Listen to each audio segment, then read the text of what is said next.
So you just got your orders, you're PCSing out to Hawaii, and you don't know if you just hit the jackpot or if you just found yourself in the middle of the ocean and you're gonna hate it. Well, in this video, we're gonna cover all the pros and cons of PCSing out to Hawaii.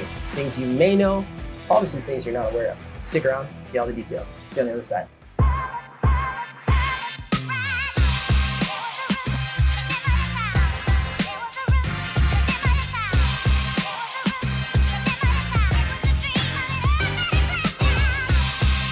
What's going on, guys? Patrick Long here from Team Roger That, and we are here to cover a lot of information that's probably gonna be pretty important to you if you just got your PCS orders. So you're probably a service member if you came across this video, and that's why you're here. So we're gonna cover everything you need to know, pros and cons, but if you guys have any questions, please put them in the comment section down below. And if this is your first time here, let me quickly introduce myself. My name is Patrick Longley. I'm a licensed real estate agent out here in Hawaii and have been for nearly a decade, helping buyers, sellers, investors, and service members like yourself leverage their VA loan to buy their own little piece of paradise.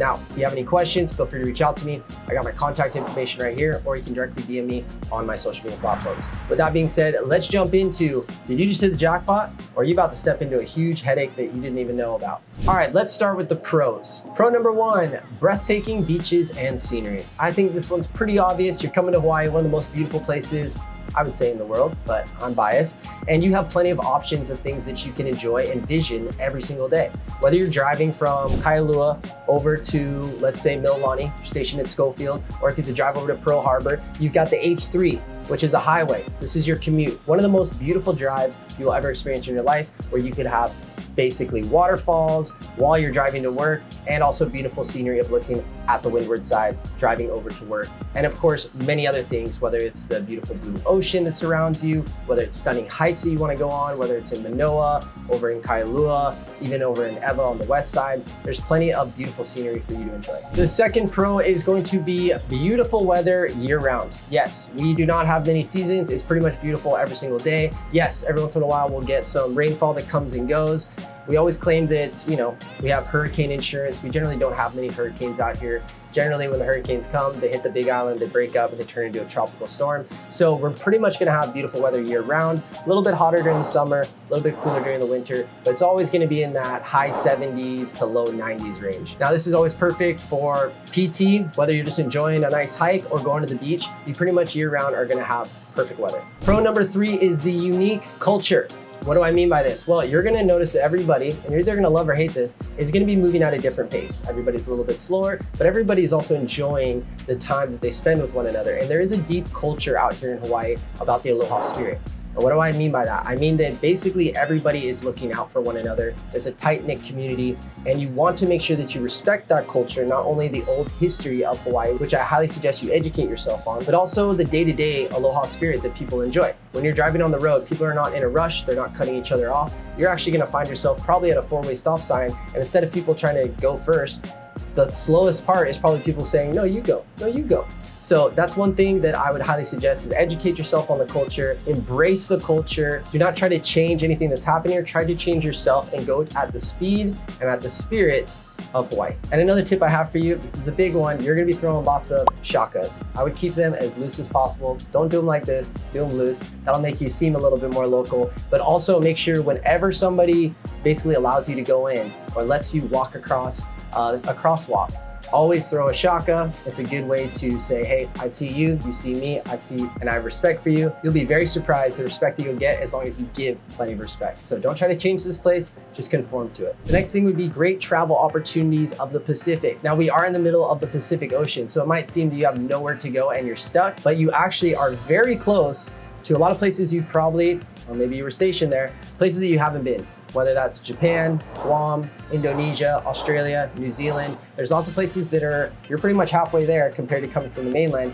where you can experience if you have time, but flights can be pretty cheap. I've gone to Japan a couple times, and I think the round trip flight, I think we spent about $400, $450, which is way cheaper than if you're coming from the mainland, which is probably gonna cost you $1,000+. The next pro would be outdoor activities. Again, probably an obvious one, but out here in Hawaii, because we have beautiful weather year round and we're on an island, there's lots of opportunities for you to experience lots of things outdoors. Whether that's going on and going into nature and enjoying one of the many, many hikes or waterfall hikes, whether that's going diving, surfing, windsurfing, kite surfing, pretty much anything when it comes to surfing, spearfishing, diving with dolphins, diving with sharks, going on a cruise on your motorcycle. There's so much you can do out here simply because the weather is beautiful. You're surrounded by beautiful scenery. You're surrounded by beautiful people. So embrace it, go outside, enjoy it.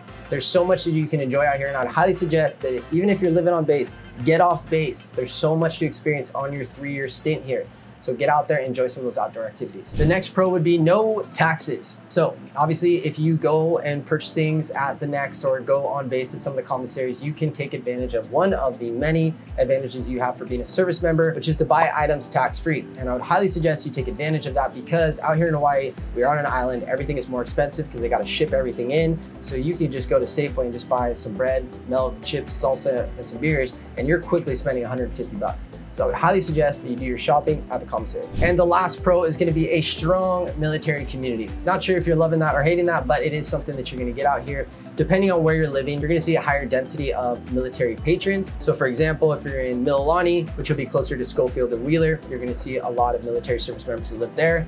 Ewa, Kapolei, Makakilo, large density military service members there. And then also parts of Kailua and Kaneohe. Now this is all because they're close to certain bases, but if you're looking for camaraderie, you're definitely gonna find it here as we have every single branch out here in Oahu. Okay, there's a lot of pros. Now, what are the cons? Now this is us going back to, did you just make a big mistake coming out to Hawaii? Well, you're about to find out.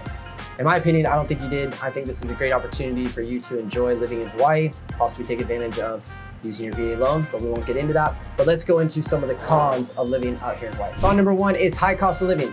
Everything is expensive out here, and for good reason. Number one, it's a very desirable place to live. As we mentioned, there's lots of beautiful things you can do out here. It's a beautiful place to live, beautiful people, but you're on an island. There's only so much space. So when it comes to real estate, whether you're renting or buying, it's gonna be much more expensive. Hawaii is actually one of the most expensive states in the nation.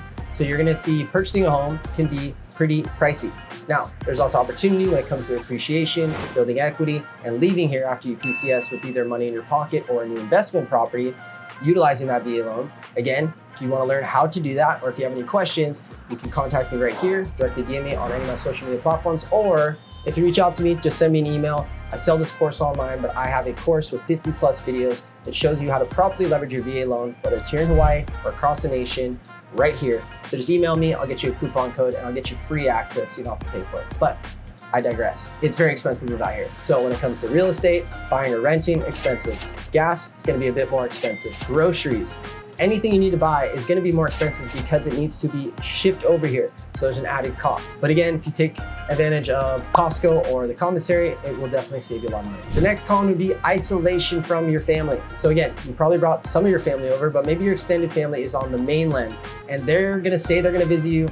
They ain't gonna visit you. And it's gonna be very difficult if you want to visit them with the very short amount of time that you might have in between work or lack thereof. It does take a little bit more time and money to fly off this little rock and go to the mainland and then come back. So just keep in mind, you might feel a little bit more isolated from your family, but it's not always the worst thing. The next con would be traffic and commute times. This is something that I talk about a lot with my clients when we're trying to figure out where they're gonna live based on how long of a commute are they good with. Now, generally how the traffic works is very simple. Everything starts from the hub, which is Honolulu, as you can see on this map right here. So in the morning, everybody's going to Honolulu, and in the evening, everybody is going home. But some of the most horrendous traffic that everybody always talks about is the traffic going from Kapolei, Makakilo, essentially the west side to Honolulu and back. And you can also experience that going to Mililani. Now there's some shortcuts and different ways that you can strategic get an idea of what your actual drive time would be based on where you would live. But it is something you want to keep in mind because that amount of time, it might only be about 20 miles from, let's say, Kapolei to Honolulu, but the time can only take you about 35 minutes if there's no traffic. But if there is traffic, it can take you upwards of an hour and a half. So a lot of my clients sometimes will leave super early so they don't have to deal with the traffic. Usually in the morning, it's gonna be generally from about 7 a.m. to about 9 a.m. And then the evening going back from work back home is gonna be from about 3:30 to about 6:37. The fourth con is gonna be limited job opportunities. So you are PCSing here, you got a job, but for your spouse, it might be a bit challenging for them to find work. So if they have the opportunity to do remote work, or if they have some kind of specialty job and they can actually start communications with somebody before they get here, that would be best. But it is something to keep in mind that there is limited opportunities out here. Even though it's so expensive, there isn't a huge job market. The next con is going to be space limitations when it comes to housing. Now, when you're PCSing out here, you essentially have three options. I made a video right here that helps you kind of understand those options and which one might best suit you. You can, of course, rent a place, buy a place, which I would suggest, or live on base. Now, if you're gonna live on base, it's extremely important that you understand what are they offering me and what is available, because you need to get on the wait list as soon as possible because they can get pretty stacked. Now, I just had a client that we were helping him kind of guide what is the best option for him and his family, because it's him, his wife, his mother-in-law, and one of their new children who's about 6 months now. And they are dual military. So they were making a good chunk of change when it came to BAH. So he was saying, oh, I'm just gonna live on base. I said, great. And then he called me later, he said, Pat, the only thing that they're offering me is a 2-bedroom, 1-bath, and they're gonna take both of our BAH, which is not a good option, because you could definitely have a better option by, especially if you're dual military, use that BAH, tax-free money, and either go buy a house or go rent a spot where you're gonna get way more square footage. But living on base is not always the best option. I've got another video right here that shows you what it's like living on base. So it's important that you explore, what do I get if I live on base? Can I actually find a place? Because the waiting list can be really long. And if they do offer me something, does it make more sense to live on base or use that BAH to rent a place or to buy a place? Now, keep in mind, once you actually get on an island, you're generally gonna have 30 days of TLA. You'll stay in your hotel in Waikiki or wherever you select, and then you have 30 days to figure out whether you're gonna live on base, rent, or buy. So make sure that you actually are starting to have a conversation. If you're looking to rent or buy, feel free to reach out to me. I'd love to coach you through it. If you're just like, I'm doing housing, that's the plan, then you're pretty much covered. But you just need to make sure you get on that waiting list and talk to the housing department as soon as possible. The next con is gonna be island fever. I've talked about this a lot, and some people can get it. Some people who like to do road trips and like to get out of town for a while. Well, you're on an island and it takes maybe 4.5 hours, 5 hours to drive around the entire island if you're gonna take basically the coast all the way around. So you can get a sense of island fever thinking that you're stuck on this island. But what I would highly suggest, and I've said this in videos in the past, I had a mentor tell me once, and I live by this every single day, see the ocean as an extension, not a barrier. What do I mean by that? When you see that ocean, don't see it as, oh, I'm stuck on this island. Say, oh my gosh, look at how many things I can do in this beautiful, warm, cozy water, crystal blue, where you can go diving, surfing, boating, fishing. There's so much you can do. So get out there. The next con is going to be a different pace of culture and just how things get done. Now, what do I mean by that? I said before, it's kind of a slower pace here, which can be great for lifestyle, but also can be frustrating. If you're trying to get something done and you call a contractor and want them to get out at a certain time, or if you have a plumber that needs to get something done and they're not calling you back, it's just kind of the way things are out here. So don't get frustrated by it. Just understand that's how it is. Everything's on Hawaii time. If someone says they're gonna be there at 3, especially if they live here, even if they're in the military and they've lived here for a couple of years, they're gonna start slowing down. And I would suggest you slow down as well, because it'll make your life a lot more enjoyable. And understand it's all about enjoying the time that you have here and with your family, and just get on the same speed as everybody else. Don't try to fight it or else you'll be super frustrated. And the last con is bugs.